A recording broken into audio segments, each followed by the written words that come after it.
Hello friends, today I am speaking about another 20 books which I have read. So as I have discussed it many a time that it is not compulsory for the audience to go for all the books, but still they can select out of the list provided by me the various videos.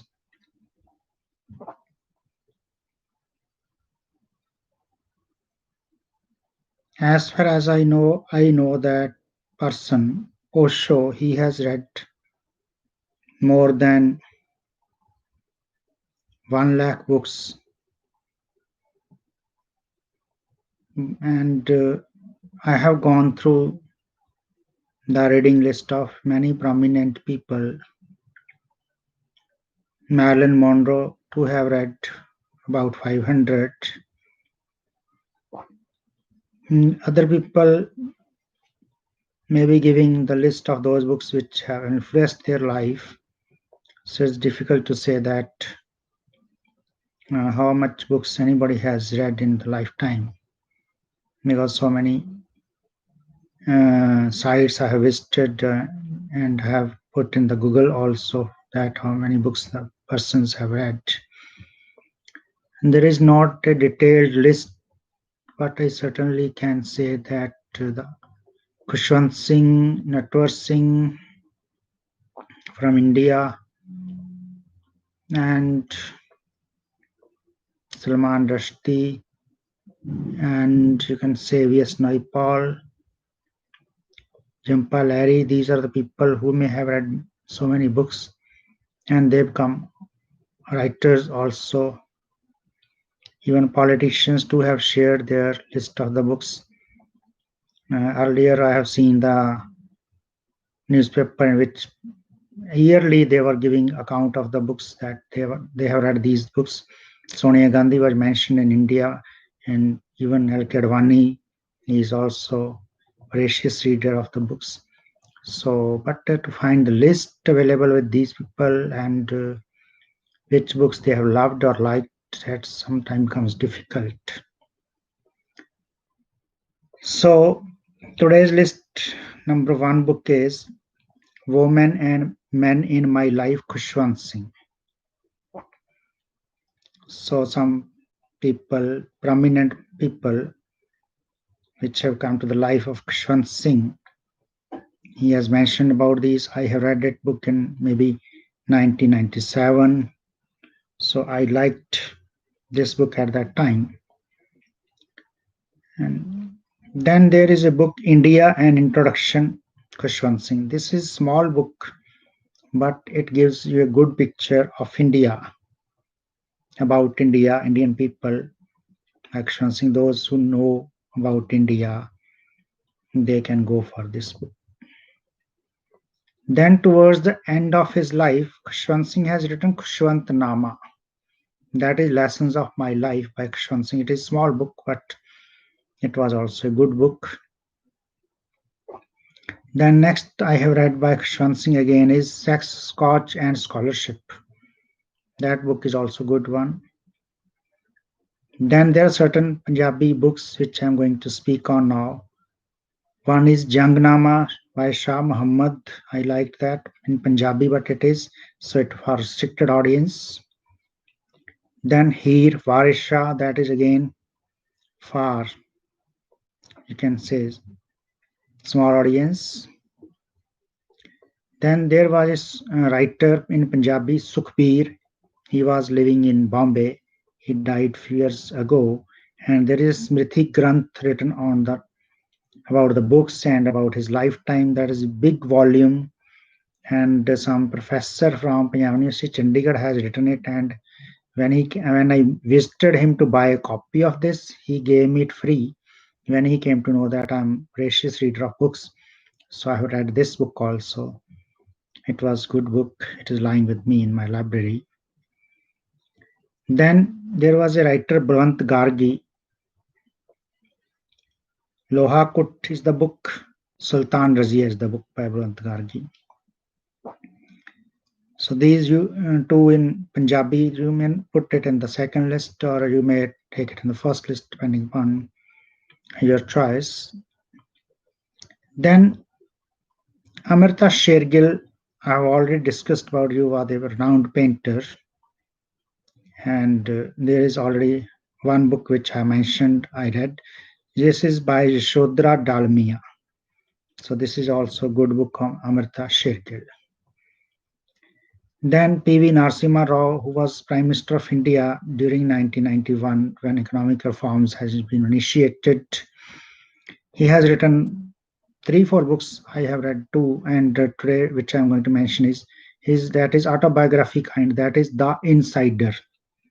I liked that book, the way he has written it, very good. I liked it. I have read it in, you can say, 97, 98. I may have read it.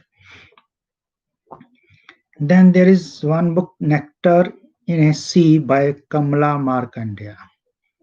It is a little depressing book, but is portraying the picture of difficult times. It is not that much, you can say, it is a little depressing. So, but it is gives you a real picture. So it depends again upon you that what you would like to do. Then there is one book which I read, and sorry to say that India 2020 by Kalam and Rajan. Kalam, Abdul Kalam, who was our president, and Y.S. Rajan, his friend, scientist. And they has written that India 2020, that India will become a superpower, but the reverse is happening because of COVID and other economic reasons. So I don't say that you should go for this book because it is giving you the data which doesn't come to the expectations in this period of time because it was written so early, and I was rather laughing at that time that after 20 years, who knows what will happen. So sometimes people write the book only to show their intelligence or to show thing. If I write to a book that India 2060, so I may give you such good picture of India at that time, but I know that by that time I will not be here in this world.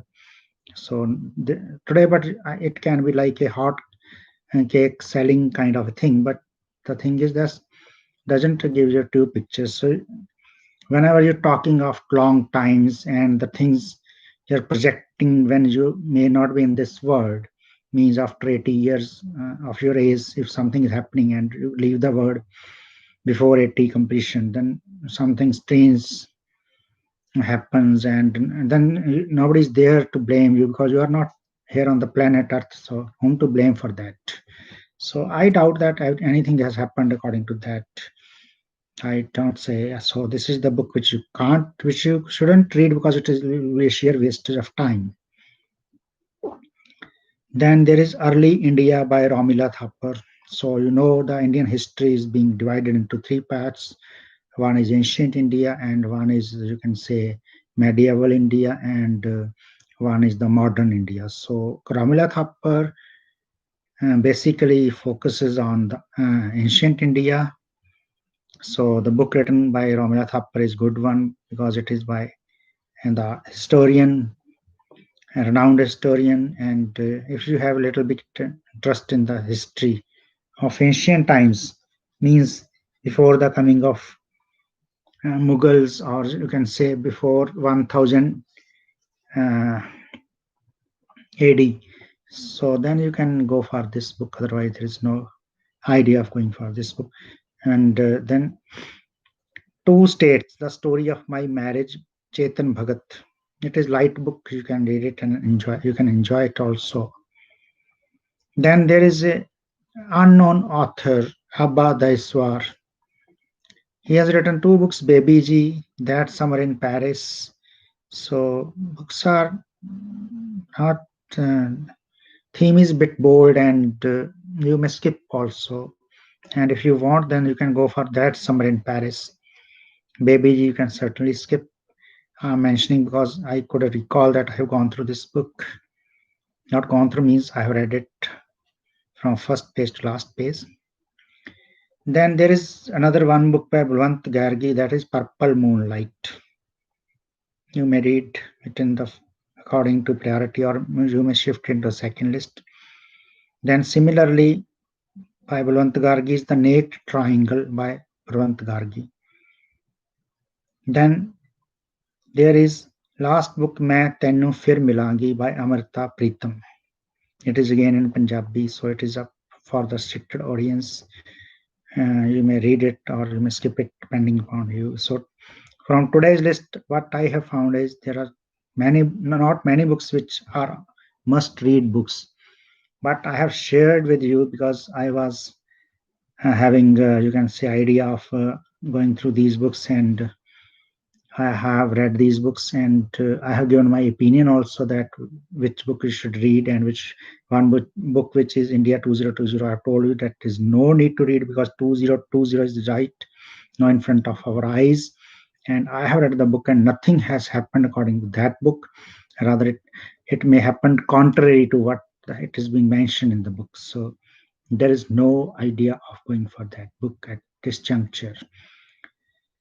So, friends, you can keep an eye on the books which are being released every year, category wise: fiction, autobiography, history, politics, and you can also go for the books which are getting prizes, like Booker Prize books are due. Booker Prize is likely in October somewhere.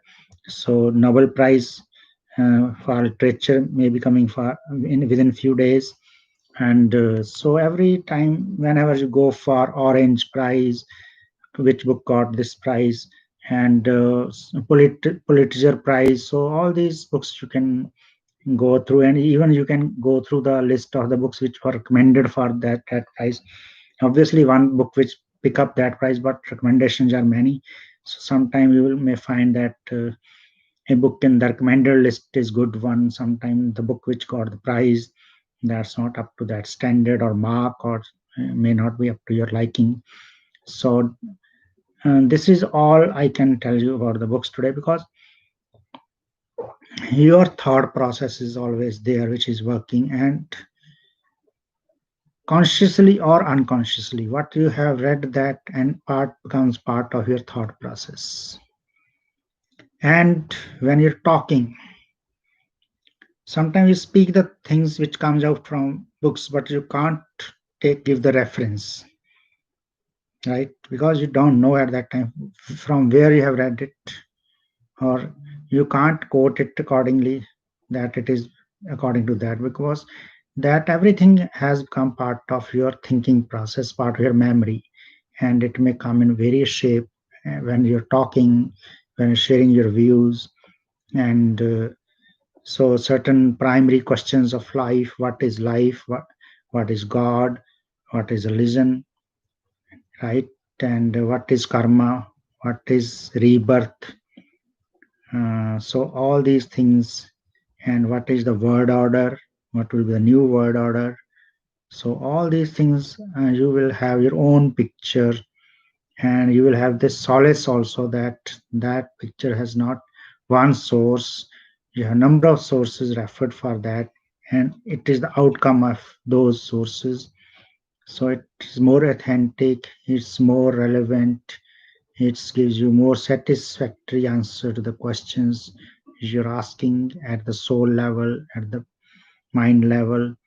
So books makes you wise also, because becoming wise is more important than becoming intellectual, than becoming knowledgeable, than becoming information gathering person.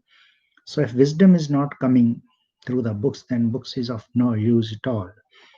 So I don't say that every book will provide you the wisdom, but certain books or certain quotes in those books will give you the wisdom, and your soul may get elevated indirectly, which you may not be experiencing otherwise. So books can help you a lot way. And with this, I'm going to end today's video. Thank you.